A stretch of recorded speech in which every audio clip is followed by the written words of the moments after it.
ایک نیک شخص کسی جنگل میں رہا کرتا تھا۔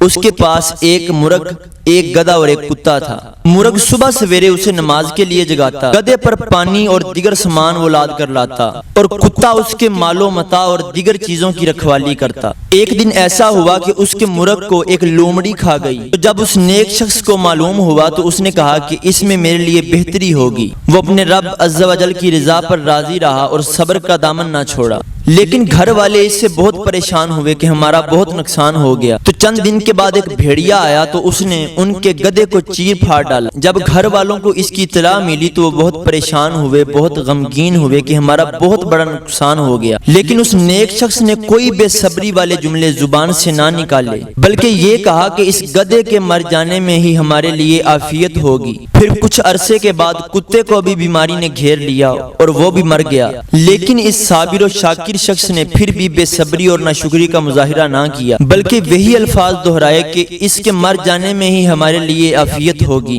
وقت گزرتا رہا، مگر کچھ دنوں کے بعد دشمنوں نے رات کے وقت اس جنگل کی آبادی پر حملہ کیا اور ان تمام لوگوں کو پکڑ کر لے گئے جو اس جنگل میں رہتے تھے۔ ان سب کی قید کا سبب یہ بنا کہ ان سب کے پاس جانور وغیرہ تھے جن کی آواز سن کر دشمن متوجہ ہو گیا اور دشمنوں نے جانوروں کی آواز سے ان کی رہائش کی جگہ معلوم کر لی۔ پھر ان سب کو ان کے مال و اسباب سمیت ان کو گرفتار کر کے لے گئے، لیکن وہ نیک شخص اور اس کا ساز و سامان بالکل محفوظ رہا، کیونکہ اس کے پاس کوئی جانور ہی نہ تھا کہ جس کی آواز سن کر دشمن اس کے گھر کی طرف آتا۔ تو اب اس نیک شخص کا یقین بالکل پختہ ہو گیا کہ اللہ تبارک و تعالیٰ کے ہر کام میں کوئی نہ کوئی حکمت ضرور ہوتی ہے۔ تو ہمارے ہاں یہ عادت بہت بری ہے، اگر کسی کو کوئی تکلیف پہنچ جائے، کوئی بیمار ہو جائے، کوئی پریشانی آ جائے تو لوگ صبر کا دامن چھوڑ دیتے ہیں اور گلے شکوے شروع کر دیتے ہیں اور اللہ تبارک و تعالیٰ کی ناشکری کرتے ہیں۔ اللہ ارشاد فرماتا ہے، حدیث قدسی ہے، نبی کریم علیہ الصلوۃ والسلام نے ارشاد فرمایا، اللہ فرماتا ہے کہ جب میں اپنے کسی بندے کو بیماری میں مبتلا کروں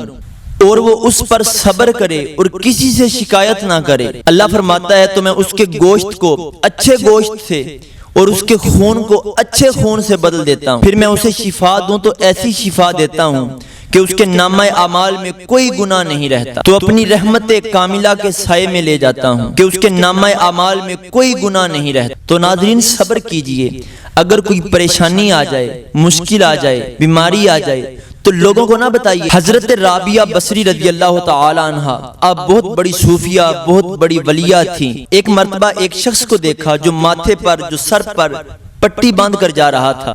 تو آپ نے پوچھا کہ سر پر پٹی کیوں باندھی ہے؟ تو اس نے کہا کہ سر میں درد ہو رہا ہے۔ تو آپ نے فرمایا کہ کبھی صحت کی پٹی بھی باندھی تھی؟ تو آپ بتانا چاہتی ہیں کہ صحت کا ہم نہیں بتاتے، کاروبار میں نفع آ جائے تو ہم نہیں بتاتے، جس چیز میں ہمیں فائدہ ہو ہم وہ کسی کو نہیں بتاتے، لیکن اگر پورا سال ٹھیک رہے اور پورے سال میں اگر کوئی 5 دن 10 دن بیمار ہو گئے تو سب لوگوں کو ہم بتاتے پھرتے ہیں۔ تو ناظرین یہ صبر نہیں ہے، بلکہ صبر تو یہ ہے کہ میں جانوں میرا رب جانے، اللہ کی طرف سے پریشانی آئی ہے تو یا اللہ تیری مہربانی، اس میں بھی میرے لیے بہتری ہی ہوگی۔